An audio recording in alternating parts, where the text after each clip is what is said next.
की बुनियाद पर होना चाहिए, तो वो वो खर्च उसका मैंने उसका जिक्र इनसे कोई ताल्लुक नहीं है, ना इनके साथ मैंने उसे जोड़ा है।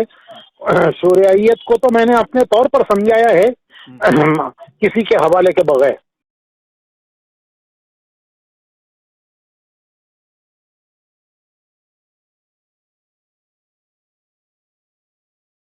करता नहीं हूँ हजरत, आपको डिस्टर्ब भी नहीं करना चाहते हैं हजरत। एक बात यह है कि आप सत्संग की ज़ियारत जो होती है उसमें कई मरतबा ऐसा हो चुका है कि आपने कुछ बात फरमाया कि फला को कहो, फला को कहो। अब कहने पे क्या होता है, दो में से एक चीज का शिकार होते हैं, या तो वो झूठ कह देता है मुंह के ऊपर, या दूसरा बात एक कह देता है कि हमारा ही असलाह करने की कोशिश करने लग जाता है, बल्कि ट्रोल करना शुरू हो जाता है हजरत। ये एक प्रॉब्लम है।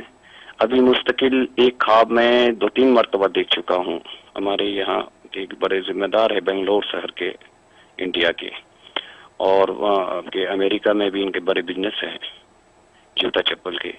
हजरत मैं देख रहा हूँ कि निजामुद्दीन में हॉल, एक बहुत बड़ा सा हॉल है, उसमें मौलाना साहब की बातचीत चल रही है, और एक कोने में ये हमारे पुराने जो हजरत है माशाल्लाह, काफ़ी पुराने और बहुत ही बड़े बुजुर्ग आदमी, इन्होंने 4-5 आदमी के साथ कुछ बात कर रहे हैं। ऐसे लग रहा था कि कुछ इधर उधर की बातें हो रही है, तो मैं बयान एकदम बिल्कुल आखिर में खड़ा होकर सुन रहा था।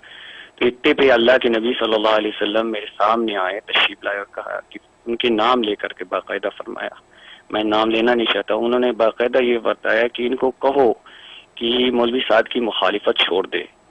दूसरी बात फरमाया कि निजामुद्दीन वापस आ जाए। तीसरी बात फरमाया वरना इसके वजह से उम्मत के अंदर टूट पैदा हो रही है। हजरत ये 2-3 मरतबा ये ख्वाब मैं देख चुका हूँ।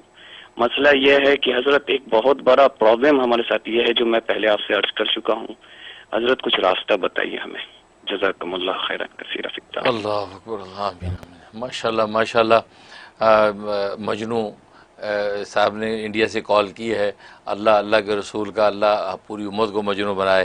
ज़ाहिर कि ये जुनून इश्क तो मतलूब है दुनिया में भी और आखिरत में भी। अल्लाह ताला आपको बरकत दे, और आपको अल्लाह तबारक व तआला ने ये शर्फ अता कर रखा है कि रसूलुल्लाह सल्लल्लाहु अलैहि वसल्लम का दीदार आपको नसीब होता है, और बहुत वाज़ेह तरीक़े से हिदायत भी आपको मिलती हैं। और जैसे कि अभी आपने ख्वाब बताया कि उस ख्वाब के अंदर साफ बताया गया कि 5 लोगों से बात करें, एक बुज़ुर्ग, और नबी पाक सल्लल्लाहु अलैहि वसल्लम ने ये बात कही कि इनसे कहो कि भी ये मौलाना साद की जो वो मुखालफत छोड़ दें। ज़ाहिर है कि नबी करीम सल्लल्लाहु अलैहि वसल्लम जो है ख्वाब में जब तशरीफ़ लाते हैं तो हदीस में ख़ुद आता है कि मन रानी फ़क़द रानी, कि जिसे मुझे देखा उसे मुझे देखा है, कि फ़ैन शैतान ला या तमस्सुल भी, शैतान जो है हमारी जो है वो मिसल में, मेरी मिसल में नहीं आ सकता। तो गोया कि नबी पाक का ख्वाब तो नबी पाक का ही है, और आप जो ऐसा कलाम जो फरमाएं, जो कलाम जो है वो शरीयत की कसौटी पर कसने पर भी जो शरीयत के ख़िलाफ़ नहीं है, मनाफी नहीं है, बल्कि ऐन शरीयत हो या जो क़वायद शरीयत के ख़िलाफ़ ना हो, तो वो नबी ही का कलाम समझा जाता है। उसमें साहिब ख्वाब की हालत को का गलबा नहीं करार दिया जाता। तो यहाँ पर नबी पाक सल्लल्लाहु अलैहि वसल्लम ने ख्वाब में जो आपको 3 हिदायत फरमाई हैं, तीनों हिदायत जो है वो खिलाफ शरीयत नहीं है, बल्कि ऐन उम्मत के नफ़े की बात है। कि पहली ये कि आप ये 5 लोग हैं, इन्हें कहें कि मौलाना साद की मुखालफत छोड़ दें, बिल्कुल वाज़ेह तालीम है कि मौलाना साद कांदेलवी जो है अमीर तबलीग, और जिनको अल्लाह तबारक व तआला ने जो है वो आलमी अमीर के तौर पर कबूल फरमा लिया, उसके हवाले असबाब बना दिए हैं। अब जो है आपको उसको तस्लीम कर लेना चाहिए। सामने वाले की हैसियत को तस्लीम कर लेने से अल्लाह तबारक व तआला उस तस्लीम करने वाले की हैसियत को बुलंद करते हैं। तो लिहाजा ये हिदायत बिल्कुल वाज़ेह है। और दूसरा ये कि वो जो है निज़ामुद्दीन वापस आ जाएं, ये भी बिल्कुल वाज़ेह बात है कि निज़ामुद्दीन मरकज़ है, और रसूलुल्लाह सल्लल्लाहु अलैहि वसल्लम कितनी वहाँ तवज्जुहात होंगी, और कितने औलिया कामिलीन जो है आज तक वहाँ पर जो है अल्लाह के सामने गिड़गिड़ाते रहे हैं।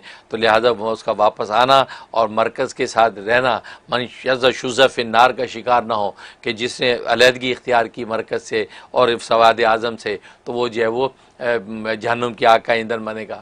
تو من شذ شذ فی النار کی کیفیت پیدا نہ ہو بلکہ مرکز میں واپس آ جائیں، یہ آپ کی ہدایت، اس میں بھی کوئی خلاف شرع بات نہیں ہے۔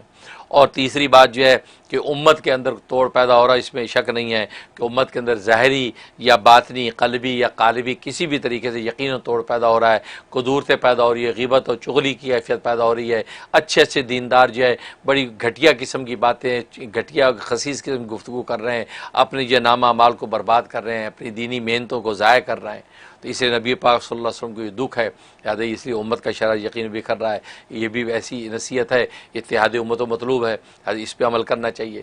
تو لہٰذا بس آپ کا یہ کہنا کہ جب ہم کسی کو یہ اطلاع دیتے ہیں کہ ہم نے یہ خواب دیکھا ہے تو وہ سامنے سے ہماری یہ اصلاح کرنا شروع کر دیتا ہے، یا آگے سے کہنے لگا جھوٹ بولتے ہو تم، جھوٹ بولتے، یہ کہنے لگتا ہے، تو بھئی یہ اس کا دین و ایمان ہے۔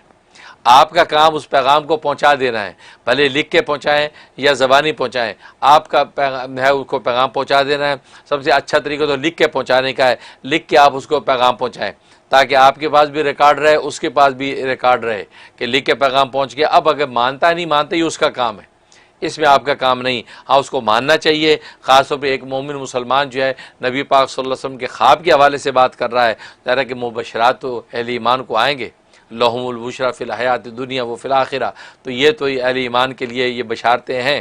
اور پھر نبی پاک صلی اللہ علیہ وسلم کی بشارتیں ایسے متنازع مسائل میں کہ جس کے اندر جو ہے رہنمائی کی ضرورت ہے تو ضرور فائدہ اٹھانا چاہیے، اس میں انا کا شکار نہیں ہونا چاہیے، اور یہ انسان کی انانیت جو ہے یہ انسان کو برباد کرتی ہے۔ اللہ سے دعا ہے کہ اللہ تبارک و تعالی نبی کریم صلی اللہ علیہ وسلم کے حوالے سے جو ہدایات آپ کے ذریعے سے لوگوں کو پہنچتی ہیں تو ان پر عمل کرنے کی توفیق عطا فرمائے، آمین یا رب العالمین۔